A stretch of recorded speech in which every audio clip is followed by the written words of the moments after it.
lalawigan sa Siquijor, karaang Capitol Building sa lungsod sa Larena nasunog. Sa kuha nga video ni JR Mahusay, residente sa dapit, makita ang anam-anam nga paglamoy sa kayo sa luyong nga bahin sa maong building. Daling miresponde ang mga bumbero gikan sa Larena ug silingang munisipyo. Napuruhan sa sunog ang opisina sa Regional Trial Court o Provincial Prosecutor's Office. Diin lakip sa gilamoy sa kayo ang mga dokumento o ebidensya sa nagkalain-laing mga kaso. Ang pikas parte sa building kung diin nahimutang ang Philippine Information Agency, Public Attorney's Office ug Civil Service Commission, wala hinuon maabtan sa kayo. Ang edipisyo natukod ni adto pang 1940 ug maoy nagsilbing Provincial Capitol Building sukad sa paghahimong probinsya sa Siquijor gikan sa Negros Oriental.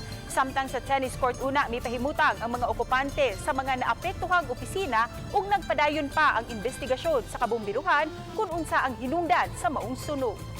Asbuya karon ang banabana nga danyos mukabak sa 600,000 ug ang atong kabumbiruhan sa Larena First Station kapadayon pa sa pag-imbestigar og sagyo hinungdan sa sunog.